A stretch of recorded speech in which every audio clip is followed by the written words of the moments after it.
Hey, welcome back to the Engineer's Workshop. This is my first project that I'm able to shoot with the new camera stand, so I should be able to get nice and close and get some good shots of whatever I need to shoot. And what we're going to do today is mount the Quincy compressor head onto the tank, which is not a match. We have to drill new mounting holes for it. And one of the important things you got to do with any piece of equipment, belted piece of equipment, is get the two pulleys aligned. That pulley needs to be removed, and I have a correctly sized replacement. It's a triple B-belt type shiv in the right diameter to give about 500 RPM to the compressor head, which is all that a 5 horsepower motor is going to be good for. So, to get alignment of this pulley both to the tank and to the shiv, I'm going to use a woodworker's trick. And it's called winding sticks. But basically what we're going to do is use some straight material to align the pulleys and align the pulley to the tank. And we're going to be able to get this aligned within a few thousandths of an inch using nothing but a tape measure. So let's get started and I'll show you how this works. Now here's where this trick comes from. Let's say you have a rough sawn board, and I mean this is really old trick. So this is back in the days of hand planes. And you want to get this board completely flat. Well, boards can have twist in them. And so to amplify the twist, you basically take two straight sticks. These are called your winding sticks. And you put them at the ends of the board. And then you sight along those sticks. And I can see getting right on the axis that the far end of the board is tilted this way relative to the close end. So you work on your high side here and your high side, the high side there, the high side here, and you can get that board perfectly flat. Let me see if I can lower the camera a bit so you can see that. Yeah, so if you look at this, your far end of the board is tilting down to the left. So even though the discrepancy may be only, let's say, 1/16 of an inch across the width of the board, because you've put the sticks on and you've amplified that discrepancy, you can make very, very small corrections and get it just about perfect. Now, for our case, we're not going to be using sticks. We're going to be using something a little better than that. We're going to use extrusions. These are 80/20 extrusions, 1.5 inch square. And we're going to clamp one across the face of the mounting plates on the tank, which are parallel to the motor adjustment slots. And we're going to clamp the other one on the front face of the flywheel. And so over 8 feet, we're going to amplify any error that we have in perpendicularity. We're going to get that compressor head, dead nuts parallel to the side of the tank. Now, I want to say this trick only works because the edge of this flywheel is fully machined. So we can use this as a true reference surface because it's going to run true to the shaft. And to clean off the rust and scale, I'm going to use, this used to belong to my dad. It's a double-sided oil stone. Not a precision flat stone like everybody seems to be using on the internet, but just to clean off this surface, it's going to do fine. It's going to take the raised bits of rust off. I don't want to go through the problem of wire brushing this, creating a big cloud of dust. So I'm just going to put a little WD-40 on the wheel, and on the stone I'm going to hand work this surface. And I'll just lap down anything that's sticking up.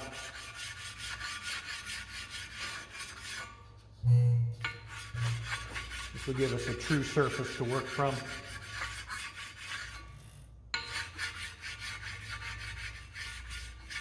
And I'm not feeling any true like burrs or raised spots, so it didn't look like this pulley ever hit the guard.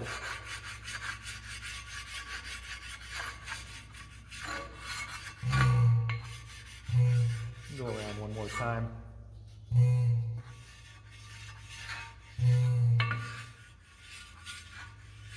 Hearing those valves breathe at such a low RPM is a good sign that we don't have any wear in the cylinders, or that the valves are working correctly.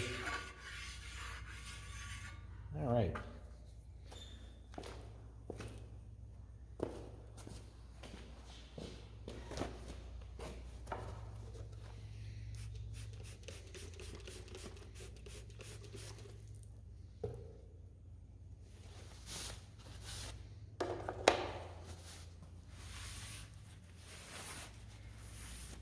We still have a lot of paint on this under the grime.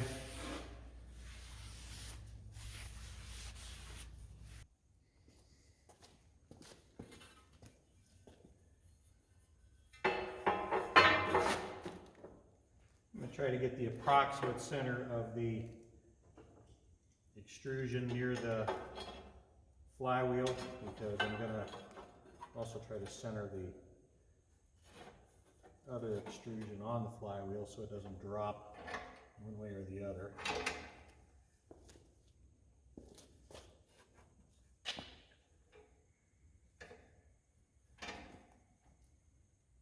There we go. So that's our reference edge. And now we're going to clamp the other extrusion to the flywheel.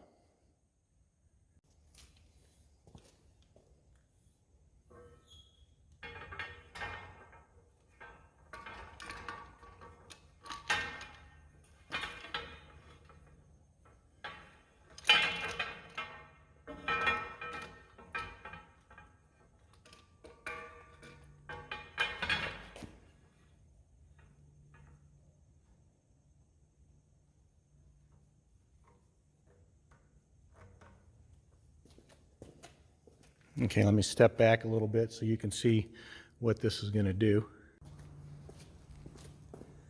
Okay, well, you can see by, we got 4.5 inches here and 1 inch here. Also, it makes it easy to square up the compressor head. You can get it close by eye. And now we can go to a tape measure. 2 13/16, 3 1/8. I bumped that to 2 15/16. And we're 3 1/16.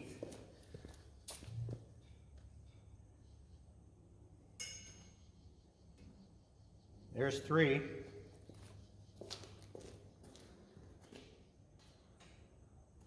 And there's 3. So we're measuring 3 inches apart over 8 feet. Even if I were off by 1/32 of an inch, so that's 30 thousandths over 8 feet. When you come down across the width of the compressor wheel itself, or the mounting bolt pattern of the compressor head, that's about a 10-to-1 reduction. So you're down to 3 thousandths error on your perpendicularity where it counts in the compressor itself. And that's pretty doggone good for not using any calipers or critical setup tools.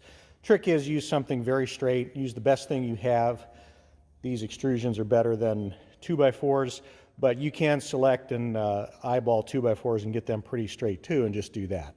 The other thing we have to set is the distance between the backside of the compressor wheel and the mounting plate.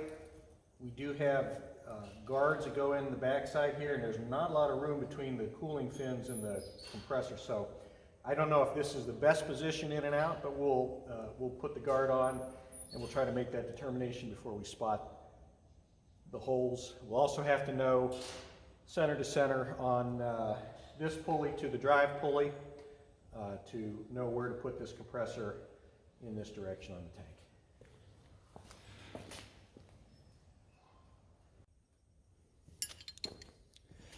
The other thing we have to do is get this pulley off. This is the sheave that was a correct match for the Westinghouse air brake compressor that's going to be out of commission for a while. So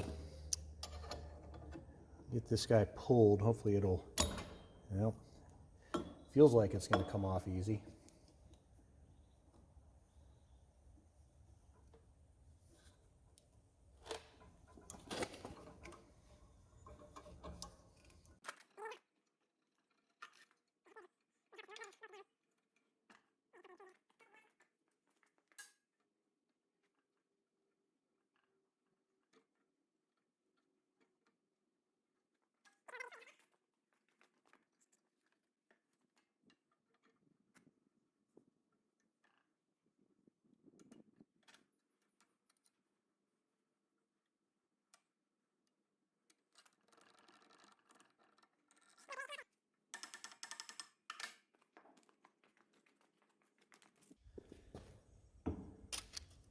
That's an 8-inch shiv, and that is too big. Also, the belt pattern doesn't match.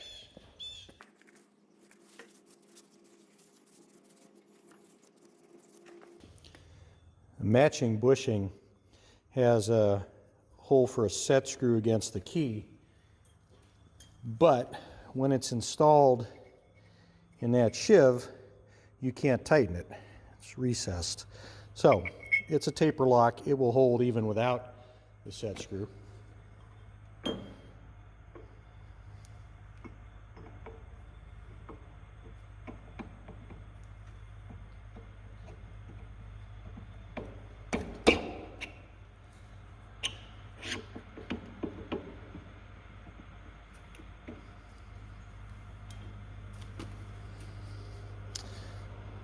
Well, want it to be clean.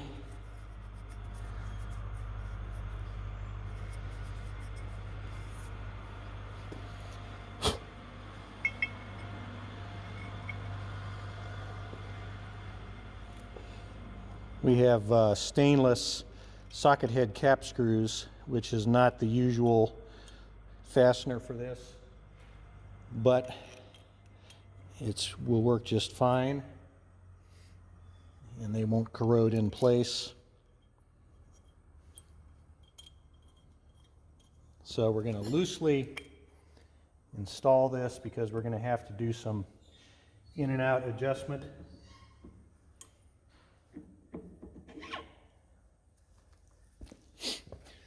And now we'll fit the belts and see what kind of center to center spacing we're going to need. The original motor for the Westinghouse air brake is what they call a pre-U frame motor. And it was a 254, NEMA 254. So this piece of plywood is really a 254 to 184 T adapter plate, and the bolt pattern on the plywood matches the sliders on the tank. This tank's from 1969. I don't know the exact year that the pre-U and the U frame motor happened, and then they went to the T frame. So there's a little bit of adapting going on here, but we'll be able to get this motor positioned correctly to get the right center to center distance on the compressor.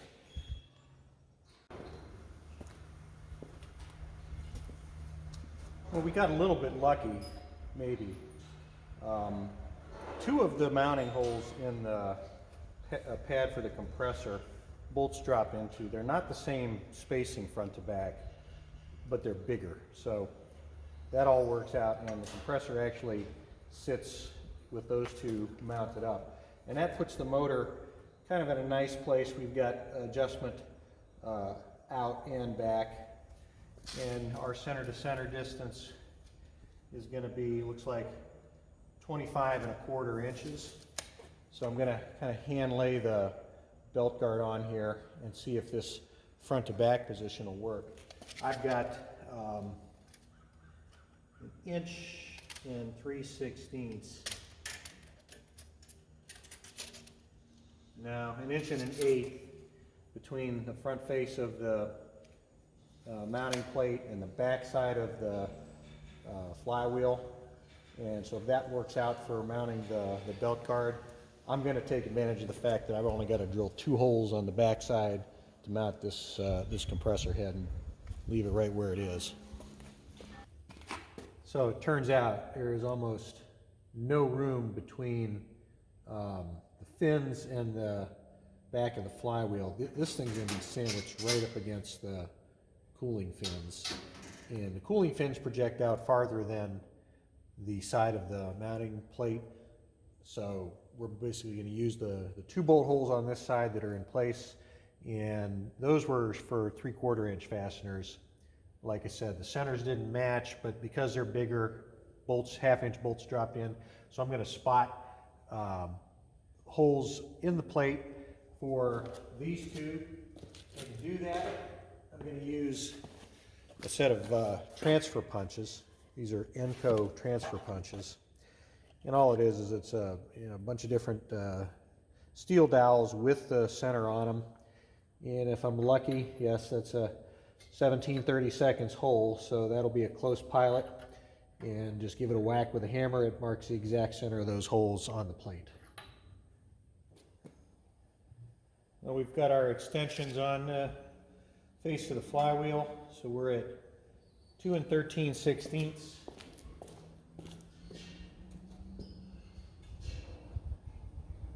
And just under 2 5/8.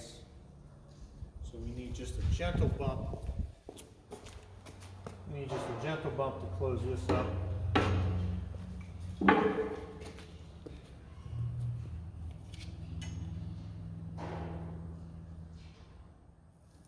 I don't know if I moved it at all.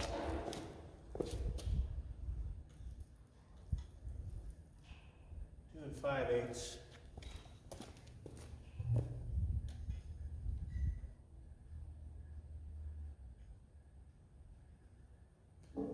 We're about a 1/16 wide here.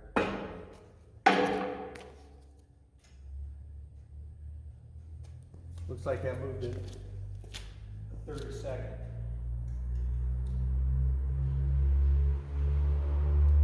2 5/8 still.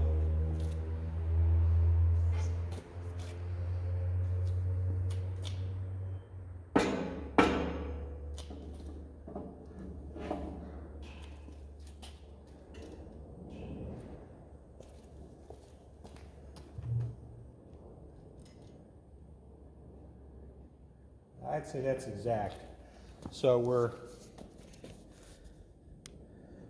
2 5/8 and a 32nd. So 2 11/32 at each end. That puts us within a few thousandths here to here. So I'm going to spot these 2 holes.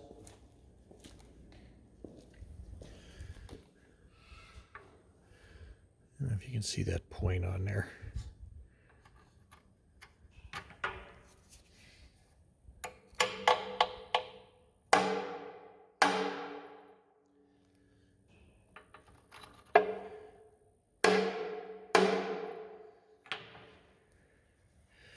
Now what I'm going to do, make some marks so that I know where those points are.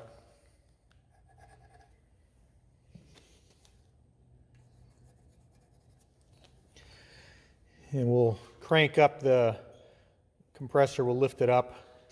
I'll stone the underside of the compressor mount, and then we'll center drill and finish drill for 1/2 inch fasteners.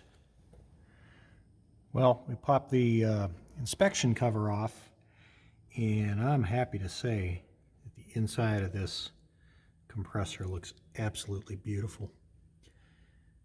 I can't even say there's any sludge in the bottom either.